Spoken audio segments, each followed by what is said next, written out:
Pada Agustus 2020, aku menjadi pemimpin dan mengawasi pekerjaan gereja terkait video. Karena baru dalam pekerjaan itu, aku belum terbiasa dengan prinsipnya dan menghadapi beberapa kesulitan saat bekerja. Maka sering kutemui pemimpin tim Saudari Chang untuk meminta saran. Saudari Chang sangat familiar dengan prinsip dan pekerjaan itu. Dia sangat membantuku. Kuperhatikan Saudari Chang sangat teliti, melaksanakan tugasnya dengan serius dan bertanggung jawab. Terkadang saat terlalu sibuk, aku akan menyerahkan beberapa pekerjaanku kepadanya. Kerjasama yang baik. Lalu, aku mendapati setiap kali saudara-saudari ada masalah, mereka selalu mencari Saudari Chang. Dan bahkan langsung membuat keputusan setelah bertemu. Aku sangat tidak senang dengan keadaan ini. Kupikir, jika ini terus berlanjut, kedudukanku sebagai pemimpin akan hilang.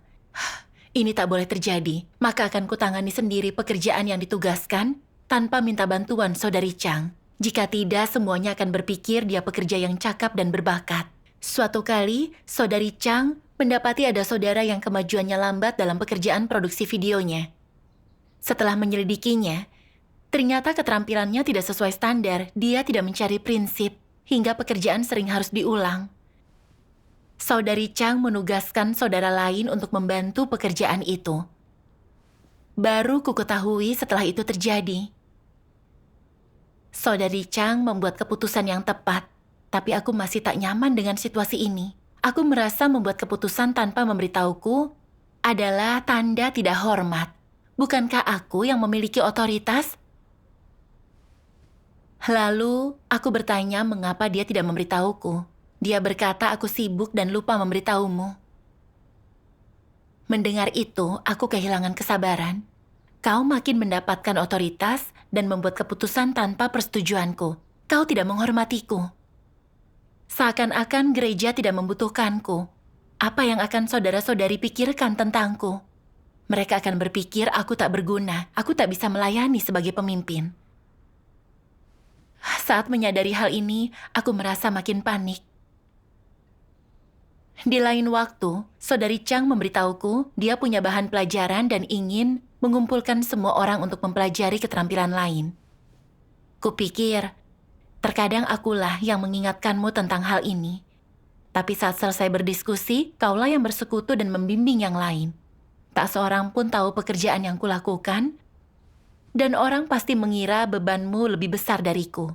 Jika terus begini, tak bisa kupertahankan kedudukanku sebagai pemimpin. Sebenarnya, aku tahu itu tanggung jawab dia untuk memimpin saudara-saudari dalam pembelajaran. Dan aku tahu pekerjaan harus disegerakan, seharusnya tak masalah bagiku. Namun, aku hanya tak ingin Saudari Chang menangani pekerjaan ini. Kupikir, Saudari Chang terlibat dalam pekerjaan yang lebih banyak, termasuk pekerjaan yang menjadi tanggung jawabku. Saat ada masalah, orang lebih suka menemuinya. Apa aku akan segera digantikan olehnya? Memikirkan ini membuatku tidak senang.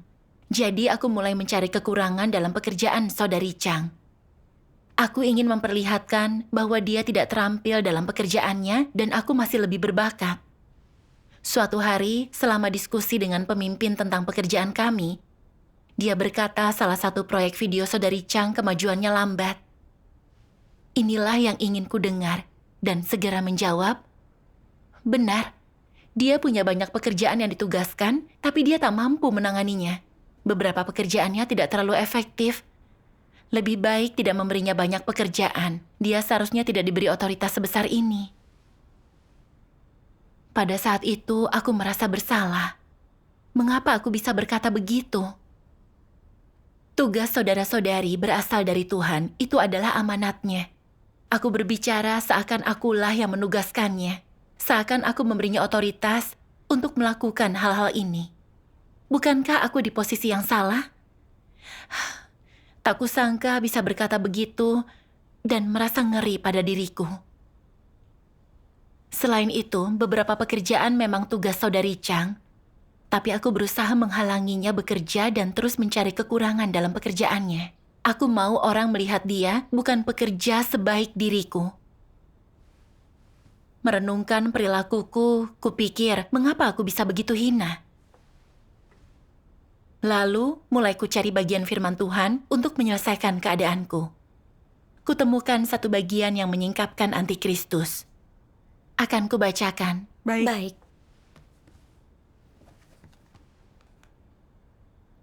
Ciri utama dari esensi antikristus adalah mereka seperti Raja Lalim. Mereka merendahkan semua orang dan tidak mendengarkan siapapun, dan apapun kelebihan orang yang mereka katakan dan lakukan, atau wawasan dan pendapat yang orang-orang itu punya, mereka tak peduli. Seakan tak ada yang penuhi syarat untuk bekerja dengan mereka atau ikut serta dalam hal yang mereka lakukan. Itulah jenis watak antikristus. Ada orang yang berkata ini adalah kemanusiaan yang buruk. Bagaimana bisa ini dikatakan hanya kemanusiaan yang buruk? Ini adalah watak iblis sepenuhnya, dan watak ini sangat ganas. Mengapa aku katakan watak ini sangat ganas? Para antikristus menganggap kepentingan gereja sebagai kepentingan mereka, sebagai milik pribadi mereka, yang harus mereka kelola tanpa campur tangan orang lain. Saat melakukan pekerjaan gereja, mereka hanya memikirkan kepentingan sendiri, status dan citra mereka sendiri. Antikristus tidak izinkan siapapun merugikan kepentingannya, apalagi membiarkan orang yang berkualitas yang mampu menyampaikan kesaksiannya mengancam status dan gengsi mereka. Saat orang membuat dirinya menonjol dengan sedikit pekerjaan, mampu menyampaikan pengalaman dan kesaksian nyata untuk memberi manfaat, mendidik kerohanian, dan menyokong umat pilihan, dan mendapat pujian besar dari semua orang, rasa iri dan kebencian tumbuh di hati antikristus. Dan mereka berusaha mengasingkan dan melemahkan dan tidak membiarkan orang melakukan pekerjaan untuk menghalangi orang agar tidak mengancam statusnya. Antikristus berpikir, tidak mungkin aku menoleransi hal ini. Engkau ingin memiliki peran dalam wilayah kekuasaanku, bersaing denganku. Itu tidak mungkin. Jangan pernah berpikir seperti itu. Engkau lebih cakap, lebih fasih bicara, lebih berpendidikan, dan lebih populer dariku. Kau ingin aku kerjasama denganmu? Aku harus apa jika kau mencuri pujianku? Apa mereka sedang memikirkan kepentingan gereja? Tidak. Apa yang sedang mereka pikirkan? Mereka hanya memikirkan cara mempertahankan status mereka. Mereka tahu tak mampu melakukan pekerjaan nyata, tapi tidak mempromosikan orang berkualitas yang mengejar kebenaran. Mereka hanya mempromosikan orang yang menyanjung mereka, yang cenderung memuja orang lain, yang memuji dan mengagumi mereka. Orang-orang yang pandai berbicara, yang tidak memahami kebenaran dan tidak punya kemampuan membedakan. Amin. Amin. Firman Tuhan tepat sasaran. Watak antikristus itu jahat, mereka orang yang iri dan otoriter. Mereka tak menghormati siapapun. Kita juga punya watak seperti ini. Iya. Dulu kukira firman ini menyingkapkan antikristus dan tak berlaku untukku. Tapi kemudian, aku sadar bahwa watak antikristusku cukup parah. Awalnya, ketika melihat betapa bertanggung jawab dan rajinnya Saudari Chang, aku selalu memberikan beberapa pekerjaanku kepadanya. Tapi begitu sadar semua orang mengaguminya, bertanya kepadanya dan dia melanjutkan pekerjaan tanpa bertanya kepadaku, aku khawatir dia mengambil pujianku dan mengancam statusku. Jadi aku berusaha menghalanginya terlibat. Termasuk pekerjaan yang sebenarnya merupakan bagian dari tugasnya. Aku khawatir jika kinerjanya baik, saudara-saudari makin kagum. Dan aku terlihat lebih buruk dan mungkin kehilangan status pemimpin. Aku menyesatkan pemimpin tingkat atas untuk tidak memberi Saudari Chang lebih banyak pekerjaan. Merenungkan perilaku ini, aku sungguh tak punya kemanusiaan. Dan jelas mengucilkan orang lain demi mempertahankan statusku sendiri. Bagi antikristus, otoritas itu segalanya dan tidak pernah memikirkan pekerjaan atau kepentingan gereja. Dalam tiap pekerjaan, mereka hanya peduli dengan status. Dan jika seseorang lebih berbakat dan mengancam status mereka, mereka gunakan segala cara untuk mengucilkan mereka. Dan menghalanginya untuk memainkan peran penting dalam tugas apapun. Bukankah perilakuku sama dengan antikristus?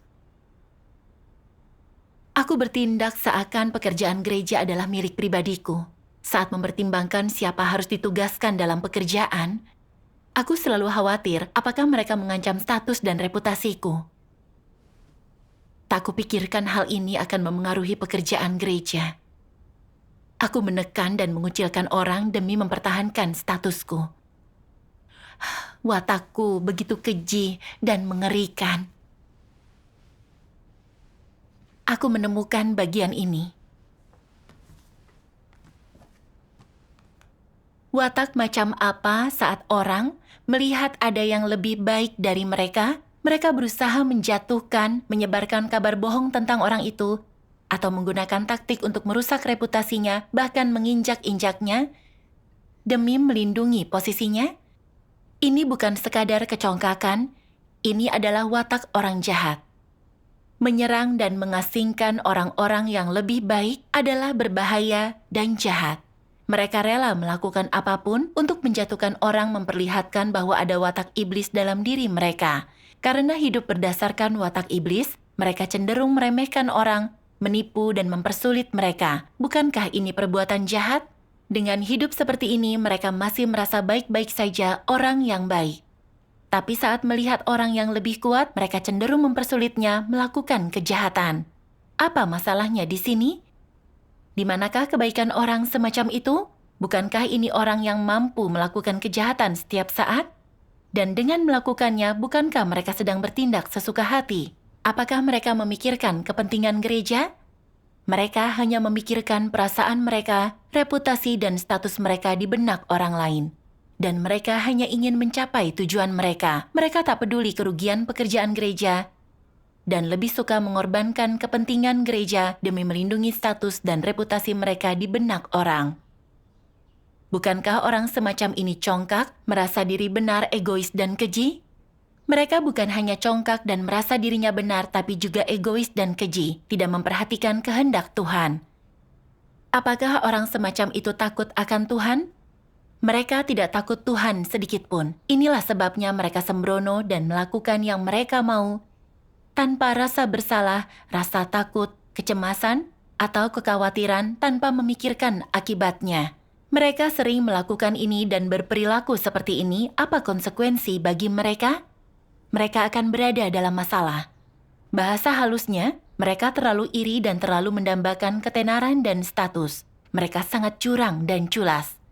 Bahasa kasarnya, esensi masalahnya adalah tidak ada rasa takut akan Tuhan dalam hati mereka. Mereka tidak takut Tuhan, mereka menganggap dirinya penting, dan aspek dari diri mereka lebih tinggi dari Tuhan dan kebenaran. Dalam hati mereka, Tuhan tidak layak disebutkan dan paling tidak penting. Dan Tuhan tidak ada dalam hati mereka. Dapatkah orang yang tidak menghormati dan tidak punya Tuhan dalam hati mereka menerapkan kebenaran? Tidak. Jadi saat mereka sibuk dan mengerahkan banyak tenaga, apa yang sedang mereka lakukan? Orang ini mengeklaim telah meninggalkan segala hal dan menderita bagi Tuhan, tapi sebenarnya motif, prinsip, dan tujuan semua tindakan mereka adalah demi status dan gengsi mereka, demi melindungi semua kepentingan mereka. Akankah kau anggap orang seperti ini tidak baik? Orang macam apa yang telah lama percaya kepada Tuhan, tapi tidak takut Tuhan? Bukankah mereka congkak? Bukankah mereka iblis? Dan hal apa sajakah yang tidak takut Tuhan? Selain binatang, itu adalah orang jahat, antikristus, setan, dan iblis. Mereka berani bersaing dengan Tuhan, mereka tidak takut Tuhan. Mereka mampu melakukan kejahatan apapun.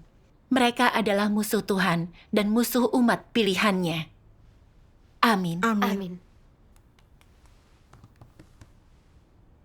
Membaca firman Tuhan, aku merasa seakan dia menghakimi di depanku dan menyingkapkan naturku yang congkak dan jahat. Tidak ada masalah dengan pekerjaan yang diawasi Saudari Chang. Tapi karena dia mengancam statusku, ku cari cara menekannya. Merendahkan dia di depan pemimpin tingkat atas, ingin menyesatkannya agar memberi Saudari Chang sedikit pekerjaan, agar orang lain tidak mengaguminya dan dia tidak menggantikan kedudukanku. Aku rela melakukan perbuatan jahat apapun untuk mengamankan statusku dan tak ada rasa takut kepada Tuhan. Aku hidup berdasarkan racun iblis seperti tiap orang memperjuangkan kepentingannya sendiri dan akulah yang berkuasa. Naturku sungguh egois, hina, congkak, dan jahat. Aku bertindak seperti PKT yang otoriter dan otokratis. Menekan siapapun yang menjadi ancaman terhadap otoritas dan statusku. Aku menekan saudara-saudari yang berbakat dan yang efektif dalam pekerjaan mereka. Aku berusaha membangun otoritasku dan membuat saudara-saudari hanya mengagumiku di hati mereka. Aku berusaha mendirikan kerajaanku dan bersaing dengan Tuhan. Sedang ku tempuh jalan antikristus, melakukan kejahatan dan menentang Tuhan. Aku merenungkan antikristus yang menggunakan segala cara untuk melecehkan orang demi status. Memperlakukan orang yang mengancam status mereka seperti duri dalam daging. Menuduh mereka, menghukum, dan tak pernah berhenti sampai mereka dikeluarkan. Dan setelah melakukan itu, akhirnya dikeluarkan dari gereja. Benar. Jika terus seperti itu, aku pasti mengalami nasib yang sama. 2 tahun terakhir ini, Tuhan telah bersekutu tentang bagaimana mengenali antikristus dan cara menghindari jalan antikristus. Persekutuan Tuhan sangat jelas dalam aspek kebenaran ini. Agar kita punya pemahaman tentang antikristus, merenungkan perilaku kita sendiri yang seperti antikristus, mengejar kebenaran dan pertobatan. Benar. Namun aku tak berfokus untuk menyelesaikan watak antikristusku. Tidak memikirkan cara terbaik untuk melindungi pekerjaan gereja. Sebaliknya, aku bersaing untuk mengejar status, memperlakukan tugasku seperti urusanku. Sebagai sarana untuk memperoleh status dan terus dikagumi, dan menginginkan otoritas dalam tugasku, aku dikendalikan oleh keinginanku. Karena penyingkapan firman Tuhan, kita mengetahui perbuatan jahat kita. Dan menyadari betapa parahnya watak antikristus kita. Iya. Bagaimana kau membalikkan keadaan? Iya. Selama perenungan, kutemukan 2 bagian firman Tuhan yang sangat membantu. Mari kita saksikan bersama. Baiklah.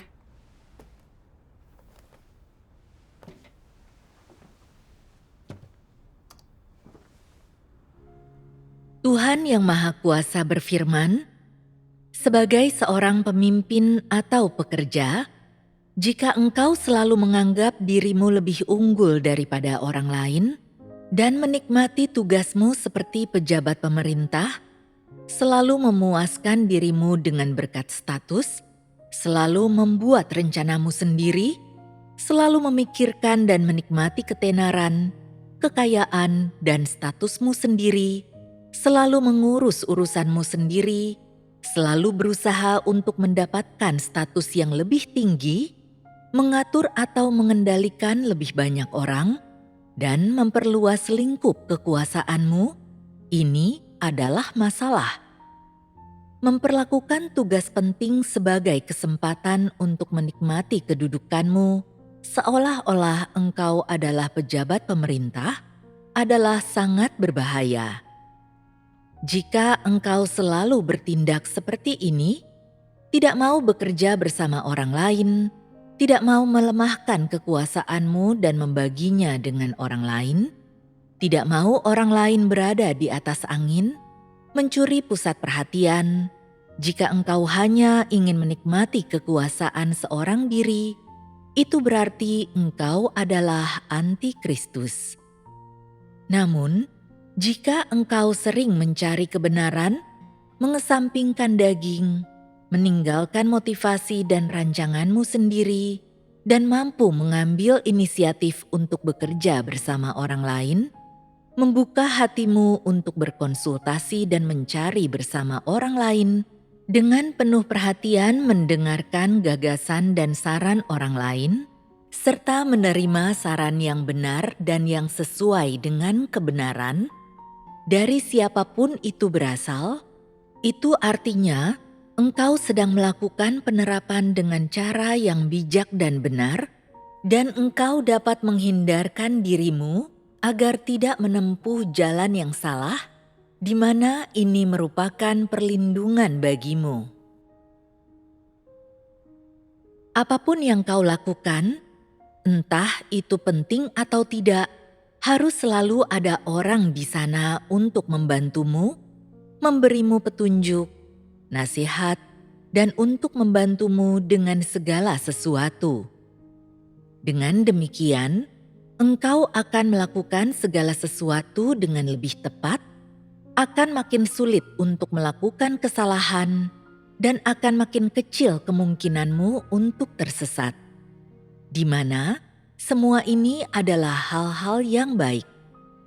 Melayani Tuhan khususnya adalah perkara yang besar dan tidak menyelesaikan watakmu yang rusak dapat menempatkanmu dalam bahaya. Jika orang memiliki watak iblis, mereka dapat memberontak dan menentang Tuhan kapanpun dan dimanapun. Orang yang hidup dengan watak iblis dapat menolak, menentang, dan mengkhianati Tuhan setiap saat. Para antikristus itu bodoh, mereka tidak menyadari hal ini. Mereka berpikir, aku sudah cukup kesulitan mendapatkan kekuasaanku sendiri, mengapa aku harus membaginya dengan orang lain? Memberikan otoritasku kepada orang lain berarti aku sama sekali tidak memilikinya, bukan? Bagaimana aku bisa menunjukkan bakat dan kemampuanku tanpa kekuasaan? Mereka tidak tahu bahwa apa yang telah Tuhan percayakan kepada manusia bukanlah kekuasaan atau status, melainkan tugas. Mereka hanya mau menerima kekuasaan dan status, mengesampingkan tugas mereka, dan tidak melakukan pekerjaan nyata. Sebaliknya, mereka mengejar ketenaran, kekayaan, dan status, serta menikmati manfaat status. Melakukan segala sesuatu dengan cara ini sangat berbahaya. Ini menentang Tuhan. Siapapun yang mengejar ketenaran, kekayaan, dan status, alih-alih melaksanakan tugas mereka dengan benar, sedang melakukan hal yang berbahaya dan bermain-main dengan hidup mereka. Orang yang melakukan hal berbahaya dan bermain-main dengan hidup mereka dapat menghancurkan diri mereka sendiri setiap saat. Sekarang ini, sebagai pemimpin atau pekerja, engkau sedang melayani Tuhan, dan ini bukan hal yang biasa. Engkau tidak sedang melakukan sesuatu untuk manusia, apalagi bekerja agar dapat membayar tagihan dan menyediakan makanan di atas meja. Melainkan, engkau sedang melaksanakan tugasmu di gereja. Dan terutama, mengingat bahwa tugas ini dipercayakan kepadamu oleh Tuhan, apa makna penting engkau melaksanakan tugas ini? Engkau bertanggung jawab kepada Tuhan atas tugasmu, entah engkau melaksanakannya dengan baik atau tidak. Pada akhirnya, pertanggungjawaban harus diberikan kepada Tuhan, harus ada hasilnya. Yang telah kau terima adalah amanat Tuhan, tanggung jawab kudus. Jadi sepenting apapun atau sekecil apapun tugasmu, itu adalah tanggung jawab yang serius. Seberapa seriuskah tanggung jawab ini? Ini berkaitan langsung dengan masa depan dan nasibmu, dengan kesudahanmu. Jika engkau melakukan kejahatan dan menentang Tuhan, engkau akan dikutuk dan dihukum. Segala sesuatu yang kau lakukan ketika engkau melaksanakan tugasmu dicatat oleh Tuhan, dan Tuhan memiliki prinsip dan standarnya sendiri tentang bagaimana itu dinilai dan dievaluasi. Tuhan menentukan kesudahanmu berdasarkan semua yang kau wujudkan saat engkau melaksanakan tugasmu. Amin. Dulu, kupandang kedudukanku sebagai pemimpin adalah simbol status. Setelah membaca firman Tuhan, aku sadar, tugasku adalah amanat yang diberikan sebagai makhluk ciptaan Tuhan. Ini adalah tanggung jawab yang diberikan Tuhan, dan tak ada kaitannya dengan status dan otoritas. Melaksanakan tugas di gereja tidak seperti berkarir di dunia, tidak ada persaingan. Setiap orang memenuhi tanggung jawabnya di posisi mereka. Iya, Tuhan telah meninggikanku untuk menangani pekerjaan gereja dan memberiku banyak kesempatan menerapkan. Untuk belajar cara bertindak menurut prinsip dan memahami kebenaran.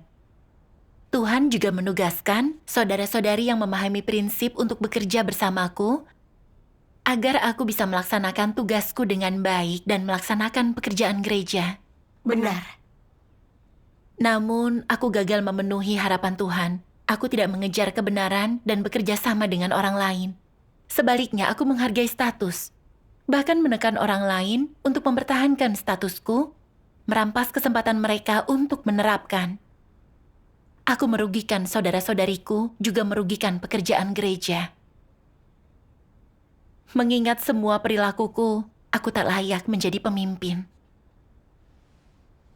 Aku tak mau terus menempuh jalan yang salah ini. Aku mau memikul tanggung jawabku dengan jujur dan praktis untuk memenuhi tugasku. Amin. Lalu, aku mulai melakukan tugasku dengan serius. Dan saat melihat orang lain bertanya kepada saudari Chang, aku tak lagi merasa buruk. Dan tidak khawatir mereka akan menghormatinya. Hanya kupikirkan cara terbaik bekerja dengan saudari Chang untuk melaksanakan tugas. Iya. Saat melihat saudari Chang ada masalah dalam pekerjaannya, aku akan membantu dia menyelesaikannya. Saat suatu pekerjaan berjalan lambat, aku berdiskusi dengannya untuk meningkatkan efisiensi. Jika aku tidak tahu cara menangani masalah tertentu, aku juga selalu mencari dia untuk bersekutu. Seiring waktu, kami mulai bekerja makin baik, dan aku merasa tenang dan bebas. Syukur kepada Tuhan. Dengan bekerja sama, kita mendapatkan hasil yang baik dan menerima berkat Tuhan. Benar. Aku juga teringat firman Tuhan ini, akan kubacakan. Baiklah. Baik. Pemimpin tidak hanya harus belajar menyelesaikan masalah dengan kebenaran, tapi juga menemukan dan membina orang-orang berbakat yang kepadanya engkau tidak boleh merasa iri atau menekan. Menerapkan cara ini bermanfaat bagi pekerjaan gereja. Jika engkau dapat membina pencari kebenaran untuk bekerja sama dengan baik, engkau semua punya kesaksian, maka engkau akan menjadi pemimpin yang memenuhi syarat. Jika engkau mampu bertindak sesuai prinsip, engkau sedang menjadi setia.